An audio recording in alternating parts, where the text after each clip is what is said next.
fil nang Allah menangnya ngakeun urang ngadoaan mantap tah santri mah santri tilok boga rencana santri mah ngadoa ya Allah ya Rabbi abdi mah nyangakeun deuk di mana bae ge kumaha Gusti bae ja abdi nu Allah tanahna ge nu Allah nyangakeun abdi mah emang kunaon santri teu boga rencana tuh rencana kumaha aja duit teu boga nu teu boga jangan rencana mah boga duit nyana duit teu gablek lan teu baglak paling anu pae dibere sholawat sakitu doang entek teu boga rencana di mana bae Gusti lah abdi mah tapi lain sambarangan gitu kita mah keur carita doang duit mah aya bae dunia mah aya bae ngan ku nemah nanyana lain ku sebab teu boga duit lain bisa diadu santri jeung nu lain santri duit teh lobaan mana deh santri bageus teh sieun-sieun aing mah teh sieun hirup di alam dunia sebab duit aya di bank emang sieun atuh henteu ai sia aing mah tetep teu boga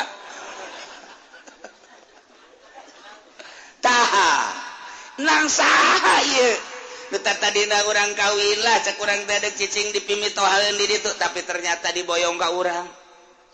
aing geus kawin deuk cicing di dieu bae di mah urang tapi ternyata diboyong ka pemajikan di ditu sanggeus diboyong di pemajikan di ditu teh ternyata teh ulaan pindah deui ka hiji tempat nah iyalah urusanana lain urusan urang siganang urang siganang urang lain ieu ayatna walaqad makkannakum fil nang aing netepkeun sarariat teh di muka bumi sing ade haju bumi aing teh nolokeun ka sia leumpang ti Jawa Tengah ka dieu ka Tangerang ka Jawa Barat ka Banten sia leumpang ti Jawa Timur teh kudu ku aing cek Gusti Allah aing mah pangeran nyaho kana sakeping jeung sajuna tah bumi nyaksian sia ketika engke di akhirat bumi ge bakal ngomong aing nyaho ka sia leumpang di luhureun bumi aing panu jadi bumina sia teh panteu jauh bae ti urusan dunia teu pernah kamu sholat sakitu deuketna ge dicangkerem sia ku aing kumaha kitu masyaallah karim lain aya jelema teu boga rencana kudu cicing di Yordania aya jelema teu aya rencana cicing di Mesir kok cicing di Mesir aya jelema teu rencana cicing di Saudi Arabia kok cicing di Saudi Arabia nu anehna aya jelema urang Indonesia cicing di Afrika pan di Afrika mah harideung tapi nyana eta sinergis bae hirup jeung nu hideung biasa bae kebal-kebal nyana ge ka bawah hideung ket lae di Afrika nyana aya di Amerika Latin harideung ya Allah ya Rabbi nang saha nang Allah walaqad makkannakum fil ardi sadarkeun lain nang urang ya Allah ya Rabbi nomor kahiji kaduana waja'alna lakum fiha ma'aish kaulan wagung ngajadikeun karanjeun kabeh di samping cicing diunggal bumi diunggal negara di tempat masing-masing aing teh nu nyicingkeunna ku aing dijadikeun deui keur aranjeun kabeh di muka bumi teh sumber kehidupan sumber perekonomian sumber neangan dahareun jeung inumeun salila hirup nu ditangtukeun nungguan ajal datang nyana ditetepkeun nu aya di pasar Kemis nu aya di Cikupa nu aya di Bojong nu aya di Balaraja Curug dan lain sebagainya geus bugu urang pribumina di samping eta deui Allah ngajadikeun sumber perekonomian teu puguh teu karu kapan urang Jawa Tengah datang ka dieu ngalamar ka Cinglu sumber perekonomianana horenganan tulisanana aya di Cinglu aya anu di Egle aslina Egle wari geus eueuh Egle aya nu spot geus areueuh aya anu di kitu pasir teh naon garang-garangna pasir Gajah Tunggal aya nu di Gajah Tunggal aya nu di Asip sumber perekonomianna siganang urang nang Allah jabuktina urang dieu anu ngalamar deui ka Cenglu teu ditarima hese bae geus minta tolong ka polisi minta duit 2 juta dibere tapi asup mah henteu bol ta polisi mana meureun tapi nu jelas seperti gitulah Allah nu ngatur sing ade eta teh ya Allah ya Rabbi eta keur carita urusan pabrik aya nu sumber perekonomianna teh di PNS yana jadi anak buah Jaki jadi bupati jeung anak buah bupati Zaki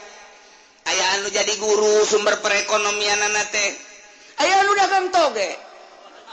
di aya nu dagang tarasi. Masya Allah di Garut harita teh apa nyaritakeun dagang nani tarasi sapira tarasi. Pikiran orang dagang tarasi teh sapira nu dibungkusan-bungkusan horenganan konteneran. Di Cirebon ka Jakarta dagang tarasi teh dihitung-hitung sapoena aya 5 kontainer. Oh, atuh paingan tamataran nyata asana beureunan kelek na bau kajen gua mah. Mobil lagi mobil Mercy-nya na ambuan asana bau tarasi kajen gua mah. Nu jelas Pak, Allah nyieun sumber perekonomianna di tarasi, di toge, di tahu. Macem-macem. Ieu lang saha ieu wa ja'alna lakum fiha ma'ais nang Allah. Siganang urangnya, siganang urang. Sigade nang Allah. Al-Qur'anna ieu ditetepkeunana di hiji tempat nang Allah netepkeun. Ngontrak di si eta geus aya tulisanana di dituna. Sumber perekonomianna menang Allah. Aya anu jelema teh wadieu ka ditu dagang anu haele teu daekeun maju lah caknya nangis bae kuari mah istirahat bae endahan dagang teh dagang baso bau kebeuli tanah kebeuli imah baso sapira baso tapi horenganan unggal kota aya anak buahna baso edang Allah wa ja'alna fiha ma'ais wa ja'alna lakum fiha ma'ais nang Allah sumber perekonomian Gusti Allah lagu ngan lamun diglobalkeun aya anu sumber perekonomian teh tina simar bubuahan timimiti melak cabe rawit cabe gede cabe hejo cabe beureum datang ka buah engkol bonsis dan lain sebagainya aya nu tina bubuahan buah darmayu wah lamun musim buah di daron di ditu di mana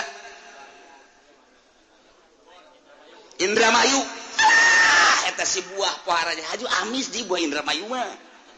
nu encan asak ge amis nu encan asak urang ngasaan di ditu amis nu asak amis nu bareubeu amis nu atana ge amis meuli urang 5 kilo dibawa ka dieu asem aya heran eta kos kitu eta model eta meuli di ditu arabun dibawa ka diharasem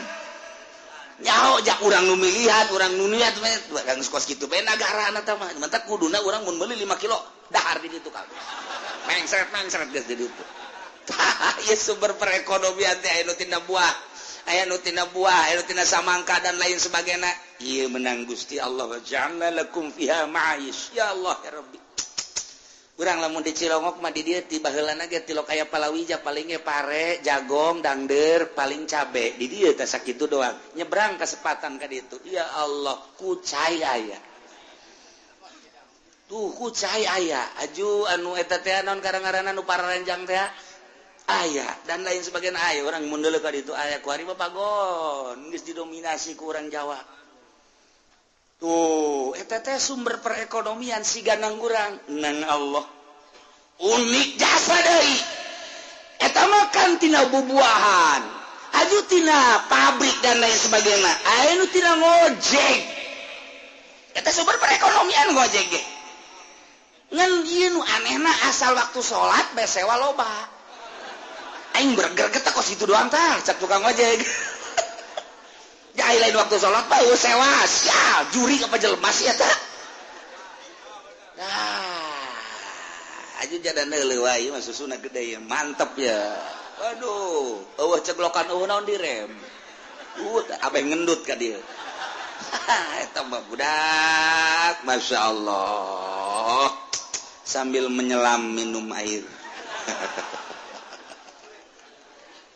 ma'ais cerita sumber kehidupan ya Allah dibagi deh guys aya anu tina perpolitikan sumber perekonomian teh aya nu geus jelas jurusan perekonomian nya tapi aneh aya anu ngitung dong perekonomian miliar nya nama gede hutang atuh geus kos kitu bae tah jadi gawe doang nya nama didinya aya nu tina perbudayaan ieu ku Gusti Allah tempat cicing urang nangtukeun Gusti Allah sumber kahirupanna ge nangtukeun Gusti Allah nu unik deui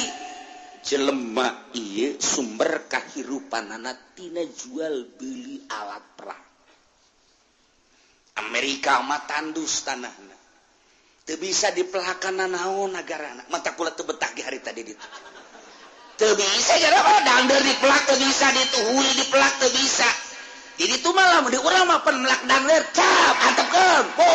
modal sabulan 2 bulan tarik masyaallah sabeu gede kieu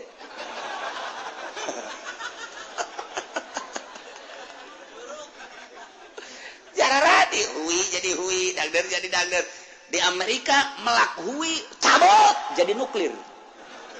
model di Amerika mah tah nyana teh ya neuli Indonesia kabita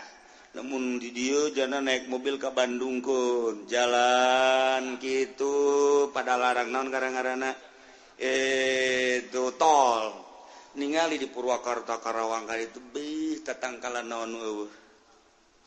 naon eueuh ja aya kabeh awi ti mimiti awi haur datang ka awi ampel awi gede awi araya kabeh cau ti mimiti cau anu leutik datang ka awok cau nu gede araya kabeh tangkal nu dipelak manggeus karuhan nu teu dipelak are aya eta orang Amerika ngahaneng bae kieu kos kebodewen subur awan cek teh nyana subur tapi tetap aing yang menang untung cak Amerika tetap dibawa ku aing kauntunganana lobby lah nyana lobby ku nyana melalui perpolitikan baheula mah lobby teh hanya perekonomian ku ari geus asup ka tubuh perpolitikan ngeri urang untuk meraup keuntungan lamun emas dialatek dibawa ke Amerika dikelola di kapal bawa ka ditu urang ngegel curug doang teu nyaho sabaraha eta nu dibawa sabaraha nah eta dibawa dengan begitu saja urang neuleukeun tapi deres kene lamun kieu mah diangkat dikelola di urang saenggeus dari kanyahoan sekian ton ieu emasna minimal atuh kaluarkeun 10% jang pajakna deres kene ieu bahkan henteu kitu rauk bawa ka kapal bro kelola di ditu urang nu urang dibawa kunyana dikelola di ditu teu boga pajak-pajak daca urang mun nyaritakeun kitu kan biadab tah nu kuari akan menandatangani kamari nu mantak diperjuangkeun geus si itu nu eleh supaya ulah diperpanjang eta kakarak satu sudut eta urang teh ngan ieu teh tanah aing menang memperjuangkeun bapak kolot aing baheula diseret dinuklir dibom dan lain sebagainya memperjuangkeun teh supaya anak incu teh subur makmur tapi ternyata nu kuari teu nyahoeun baheula bapak kolot teh kena atom teh nyahoeun bapak kolot teh dibrondong diseret dan lain sebagainya tinggal ngeunana ditandatangani perpanjang sekian puluh tahun deureus mun aya pajak asup pajak-pajak naja atuh beureunanan manang kitu ge ayanya orang-orang tertentu mun urang nyaritakeun kos kitu urang bisa jadi pemberontak ieu mah sakadarnya bae ulah bebeja ka sasaha engke ente ka ditu ngabeja deui ieu kakarak satu kukula mun dicaritakeun aya sabaraha belas sian mantap marudah nah iya encan lain-lain nah ieu keur carita waja'alna lakum fiha ma'aish Amerika teu bogaan duit lamun eta nuklirna teu dijual lamun eta senjatana teu dijual lantaran nya mangandeukeun persenjataanana nu mantap hayang boga duit teh kudu ngajual senjata otomatis kudu aya nu perang ge senjata mah atuh aing teh perang mandeg sanu meuli jadi juga urang ge atuh aing teh deuk jambal mah teu militarasi urang militarasi so teh deuk jambal itu kene ieu kelantaran perang ieu otomatis beli senjata ya mau tidak mau Amerika teh kudu bisa ngadu domba supaya perang berarti negara paling biadab jalan sebab ngadu domba ke negara jeung negara supaya perang